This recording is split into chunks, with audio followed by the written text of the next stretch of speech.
Hello friends, new Horizon in homeopathy চ্যানেলে ইউটিউবের সমস্ত দর্শককে আবার একবার স্বাগত জানাই। আমি ডক্টর অম্বুজকান্তি সাহা আজ আরেকটি নতুন ভিডিও নিয়ে আপনাদের সামনে উপস্থিত হয়েছি। কলিক শব্দটার সঙ্গে আমরা অনেকেই কম বেশি পরিচিত, আর নানা রকম কলিকের নামও আমরা জানি, যেমন intestinal colic, biliary colic, appendicular colic, renal colic ইত্যাদি।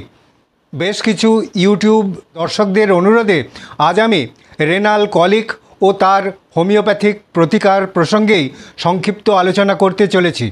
ফ্রেন্ডস, এই রেনাল কলিক বলতে কী বোঝায়, এর লক্ষণগুলি কী কী, এর কারণগুলিই বা কী কী, কী কী পরীক্ষা নিরীক্ষা করার প্রয়োজন হয়, কোন কোন হোমিওপ্যাথিক ওষুধ অত্যন্ত কার্যকর ও কী কী ঘরোয়া পদ্ধতি অবলম্বন করা দরকার, কী কী স্বাস্থ্যবিধি মেনে চলা দরকার, এই সমস্ত জানতে হলে আমার এই ভিডিও আপনাদের সম্পূর্ণ দেখতে হবে।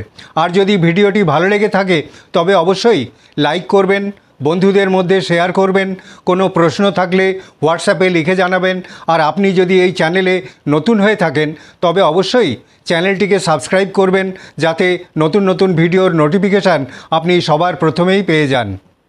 রেনাল কলিক হলো এক ধরনের মাঝারি থেকে তীব্র পেট ব্যথা, যা ইউরিনারি সিস্টেমের কোনো অংশে রেনাল স্টোন আটকে যাওয়ার ফলেই হয়। এমনকি ব্যথার সময় ইউরিনের সঙ্গে ছোট ছোট পাথর বেরিয়ে আসে, আর ব্যথার তীব্রতা এতটাই বেশি হতে পারে যে আক্রান্ত ব্যক্তির এমার্জেন্সি ট্রিটমেন্টের দরকার হয়ে পড়ে। রেনাল স্টোন ইউরিনারি সিস্টেমের যে কোনো অংশে হতে পারে, যেমন কিডনিতে হতে পারে, ইউরিনারি ব্লাডারে হতে পারে, আবার কিডনি ও ব্লাডারের সংযোগকারী ইউরেটারেও আটকে থাকতে পারে। রেনাল স্টোন একেবারে ছোট বালির দানার মতো হতে পারে, আবার গল্ফ বলের মতো বেশ বড় আকারেরও হতে পারে। এর ফলেই ইউরিনের ফ্লো বাধাপ্রাপ্ত হয়ে রেনাল কলিক হয়। যদি রেনাল স্টোন বড় হয় আর তা যদি ইউরিনারি ফ্লোয়ে কোনো রকম বাধা না দেয়, তাহলে কিন্তু কোনো ব্যথা অর্থাৎ রেনাল কলিক নাও হতে পারে। রেনাল কলিক দুদিকেরই ইউরিনারি সিস্টেমে হতে পারে, আর রেনাল কলিকের ব্যথা আক্রান্ত পাশের ফ্ল্যাঙ্ক অর্থাৎ পেটের একেবারে সাইডে, একেবারে পাশের অংশে, সবচেয়ে নিচের পাঁজর ও হিপ বোনের মাঝের অংশে হয়, আর তা পিঠে বা তলপেটে ছড়িয়ে পড়তে পারে। একবার রেনাল কলিক আরম্ভ হলে তা 20 মিনিট থেকে 1 ঘন্টা পর্যন্ত কন্টিনিউ করতে পারে, আর তার সঙ্গে বমি বমি ভাব, এমনকি বমি পর্যন্ত হতে পারে। কারো কারো ক্ষেত্রে প্রস্রাব করার সময় প্রচণ্ড ব্যথা হতে পারে, অর্থাৎ ডিসইউরিয়া হতে পারে। প্রস্রাবের সঙ্গে রক্ত আসতে পারে, অর্থাৎ হিমাচুরিয়া হতে পারে। ঘোলাটে প্রস্রাব হতে পারে। প্রস্রাবের সঙ্গে বালির মতো দানা বেরোতে পারে। আবার কারো কারো ক্ষেত্রে জ্বর বা শীত ভাব দেখা দিতে পারে। তাহলে দেখা যাচ্ছে রেনাল কলিকের প্রধান কারণই হলো রেনাল স্টোন। আর এই রেনাল স্টোন তৈরি হবার পেছনে অনেক কারণ থাকে। যেমন কোনো কারণে যদি শরীরে ডিহাইড্রেশন হয় তাহলে রেনাল স্টোন হতে পারে। একাধিকবার ইউরিনারি ট্র্যাক্ট ইনফেকশান হলেও রেনাল স্টোন হতে পারে। ইউরিনে অতিরিক্ত পরিমাণে ক্যালসিয়াম, অক্সালেট, ইউরিক অ্যাসিড ইত্যাদি থাকলেও স্টোন হতে পারে। খাদ্যে অতিরিক্ত পরিমাণ প্রোটিন থাকলে ও সাইট্রেট কম থাকলে তার থেকেও ইউরিনারি স্টোন হতে পারে। দীর্ঘদিন ধরে কোনো ওষুধ খেতে থাকলে, হরমোন ঘটিত রোগ হাইপার প্যারাথাইরয়েডিজম থাকলে, খাদ্যনালীর কিছু কিছু রোগ যেমন আলসারেটিভ কোলাইটিস, ক্রনস ডিজিজ ইত্যাদি থাকলেও রেনাল স্টোন হবার সম্ভাবনা খুব বেশি থাকে। অনেক সময় এই সমস্ত কারণ ছাড়াও, অর্থাৎ রেনাল স্টোন না থাকা সত্ত্বেও অনেকের রেনাল কলিক হতে পারে। যেমন ইউরিনারি ব্লাডারের ইউরেটারের মাসলে স্প্যাজম হলে তার থেকেও প্রচণ্ড রকম রেনাল কলিক হতে পারে।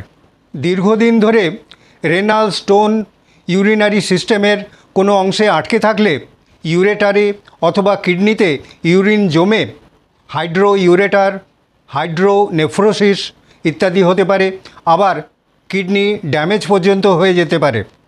এই কারণে যে কোনো বয়সের স্ত্রী পুরুষদের মধ্যে যদি পেটের একেবারে পাশের অংশ অর্থাৎ ফ্ল্যাঙ্কে কোনো ধরনের ব্যথা যন্ত্রণা হয়, তাহলে সময় নষ্ট না করে একজন অভিজ্ঞ চিকিৎসকের সঙ্গে যোগাযোগ করতে হবে।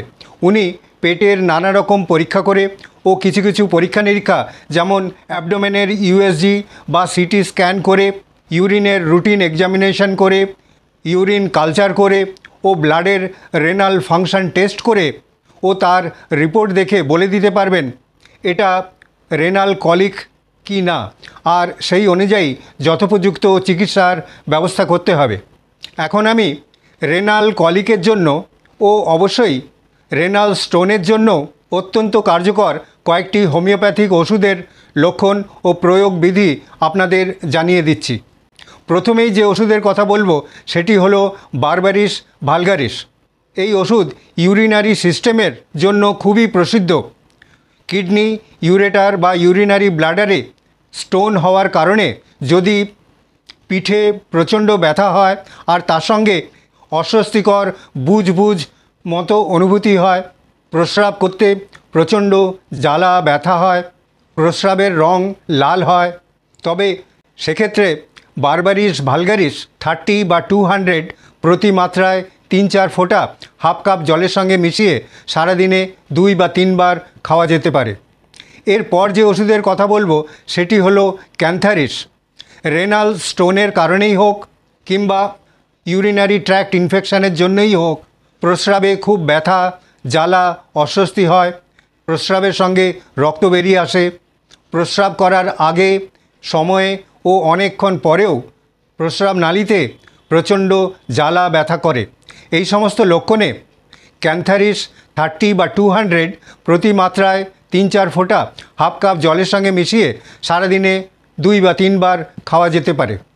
এরপর যে ওষুধের কথা বলবো সেটি হলো লাইকোপোডিয়াম।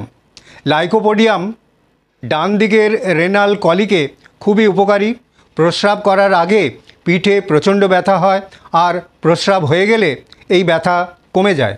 বারবার প্রস্রাব পায় কিন্তু প্রস্রাব করার সময় তা আটকে যায় আর খুব বেশি চাপ দিয়ে প্রস্রাব করতে হয়। এই সমস্ত লক্ষণে লাইকোপোডিয়াম 30 বা 200 প্রতি মাত্রায় 3-4 ফোঁটা হাফ কাপ জলের সঙ্গে মিশিয়ে সারাদিনে 2 বা 3 বার খাওয়া যেতে পারে। এরপর যে ওষুধের কথা বলবো সেটি হলো সারসাপেরিলা। সারসাপেরিলা ইউরিনারি সিস্টেমের যে কোনো রোগের জন্য খুবই প্রসিদ্ধ। এক্ষেত্রেও দেখা যায় রেনাল স্টোনের কারণে প্রচণ্ড রেনাল কলিক হয়, প্রস্রাবের পরিমাণ খুব কম এবং প্রস্রাবের শেষের দিকে প্রচণ্ড ব্যথা হয়, প্রস্রাবে রক্ত আসতে পারে। এই সমস্ত লক্ষণে সারসাপেরিলা 30 বা 200 প্রতি মাত্রায় 3-4 ফোঁটা হাফ কাপ জলের সঙ্গে মিশিয়ে সারাদিনে 2 বা 3 বার খাওয়া যেতে পারে। এই সমস্ত ওষুধ খাওয়ার সঙ্গে সঙ্গে কতগুলো ঘরোয়া পদ্ধতি অবলম্বন করা যেতে পারে, কিছু কিছু স্বাস্থ্যবিধি মেনে চলা দরকার। যেমন প্রচুর পরিমাণে জল পান করতে হবে যাতে ইউরিনারি সিস্টেমের কোথাও পাথর জমতে না পারে। খাদ্যে নুনের পরিমাণ যতদূর সম্ভব কম করতে হবে।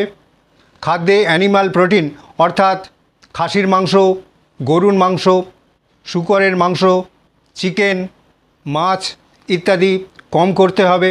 যে সমস্ত খাদ্যে বেশি পরিমাণে অক্সালেট থাকে যেমন বাদাম, পালং শাক ইত্যাদি কম পরিমাণে খেতে হবে। যাদের ডায়াবেটিস মেলাইটাস আছে কিংবা হাই ব্লাড প্রেশার আছে তা কন্ট্রোলে রাখতে হবে। আবার যারা খুব বেশি ওবেজ অর্থাৎ স্থূলকায় তাদের ওজন নিয়ন্ত্রণ করতে হবে। হার্ট ডিজিজ থাকলে কিংবা কিডনির কোনো রকম রোগ থাকলে তা নিয়ন্ত্রণে রাখতে হবে। এই সব করলে আর ওষুধপত্র খেলে রেনাল কলিকের মতো খুবই কষ্টকর সমস্যা খুব দ্রুত আয়ত্তের মধ্যে আসবে এবং আক্রান্ত ব্যক্তি সুস্থ অবস্থা ফিরে পাবেন। আশা করি আমার এই ভিডিও সামান্য হলেও আপনাদের উপকারে আসবে। আবার আরেকটি নতুন ভিডিও নিয়ে আপনাদের সামনে উপস্থিত হব এই আশা নিয়েই আজকের মতো এখানেই শেষ করছি। ধন্যবাদ, নমস্কার।